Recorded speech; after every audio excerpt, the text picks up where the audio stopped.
भगवान सदघन चिदघन आनंद घन है। भागवत का जो पहला शब्द है वो सच्चिदानंद है। भागवत में सबसे पहले जिसकी चर्चा है, जो उल्लेखित है, वह भागवत का प्रथम शब्द सच्चिदानंद है। महर्षि वेदव्यास ने लिखा सच्चिदानंद रूपाय विश्वोत्पत्त्यादि हेतवे। विश्व की उत्पत्ति आदि का, सृष्टि स्थिति संहार का कारण भगवान स्वयं है। इस जगत में जो पहली अनुभूति है हम सबकी, वो दुख की है। सुख दूसरा अनुभव है। ये बात कहीं लिख लेना, ये बहुत बहुत आवश्यक बात बताई जा रही है। ये न भी लिख सको तो याद रखना, जो जगत की पहली अनुभूति है वो दुख है। जन्म मृत्यु जरा व्याधि दुख दोषानुदर्शनम। जन्म के साथ दुख है।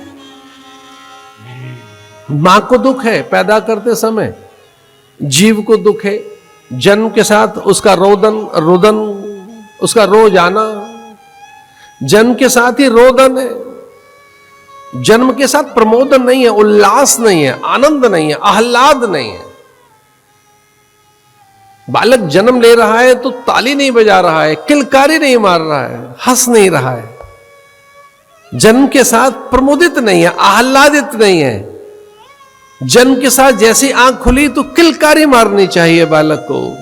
आहा, अब मैं उदर की कारा से मुक्त हुआ, 9-10 मास ऐसे मेरी आंखें बंद हैं और मैं एक किसी आवरण में, और जहां मैं था अब मुक्त होकर,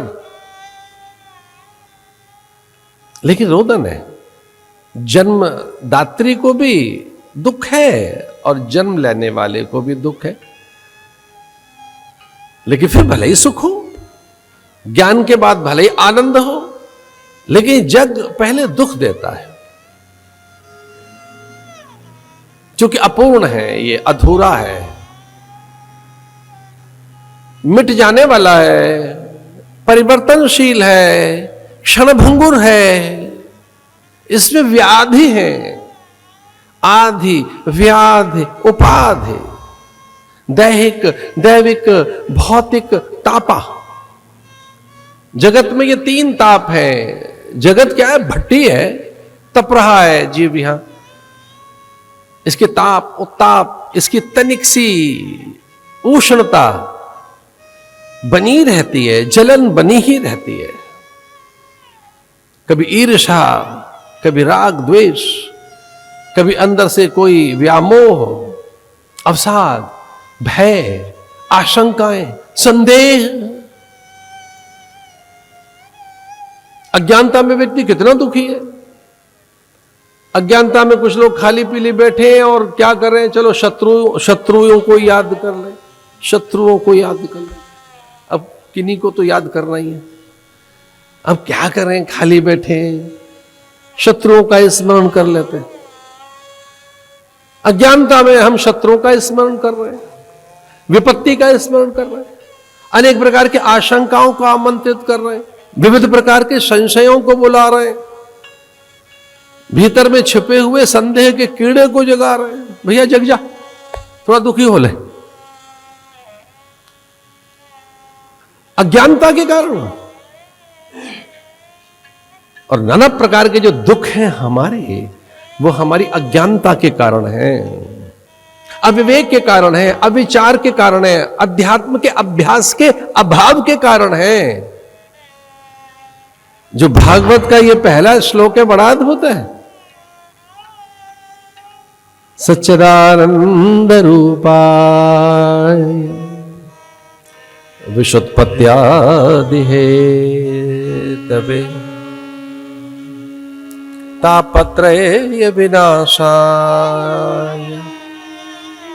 श्री कृष्णाय वयम नमः। तापत्रय, भागवत के एकदम आरंभ में पहले तो भगवान का नाम आया सच्चिदानंद, और फिर एकदम भागवतकार व्यास कहते हैं तापत्रय, 3 तापों की चर्चा करते हैं। आदि दैविक, आदि भौतिक, आध्यात्मिक, दुर्भिक्ष, अकाल, अतिवृष्टि, अनावृष्टि, महामारी, भूख प्यास, रोग। कितने, तन के तो बहुत कम रोग हैं।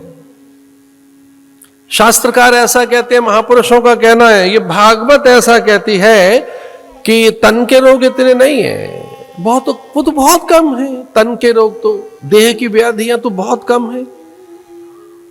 तन के से भी अधिक हजार हजार रोग मन में हैं। तन में इतने रोग नहीं है जितने मन में हैं। मन में तो अनेक रोग हैं। मनोरोगी उन्हीं को तो कहते हैं जिनके पास रोग है मन का। और मन का सबसे बड़ा रोग जानते हो क्या है? भय, अभिनिवेश, बहुत बड़ा रोग है। पूरे संसार को कितना भय है एक दूसरे से, तभी तो सुरक्षा के लिए प्रबंध है।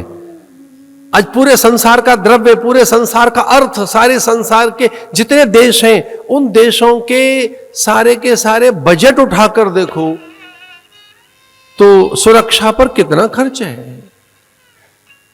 अमेरिका का, चाइना का, जापान का, यूरोपियन देशों का, ऑस्ट्रेलिया का, हमारे पड़ोसी देशों का, और अपना भारत का 80% बजट वहां खर्च हो रहा है। सिक्योरिटी, भय। प्रत्येक जीव के स्वभाव की चर्चा करते हुए शास्त्र कहता है आहार, निद्रा, भय, मैथुनम, ये 4 क्रियाएं हर किसी को है। हर किसी को आहार, भोजन, निद्रा, सब नींद में है। फिर तीसरा क्या है? भय। चौथा है मैथुनम, परिवार की वृद्धि।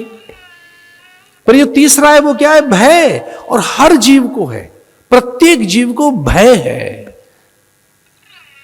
प्रत्येक जीव में संशय है, आशंकाएं हैं, दुश्चिंताएं हैं, बड़े भ्रम हैं। ये मनोरोग हुआ ना। इसलिए हमारे महापुरुषों ने कहा कि साधना का अर्थ है कि जब आप अभयता प्राप्त कर लें। अभयम सत्व संशुद्धि, गीता कहती है। अभयता को प्राप्त हो जाना ही साधना का चरम लक्ष्य है।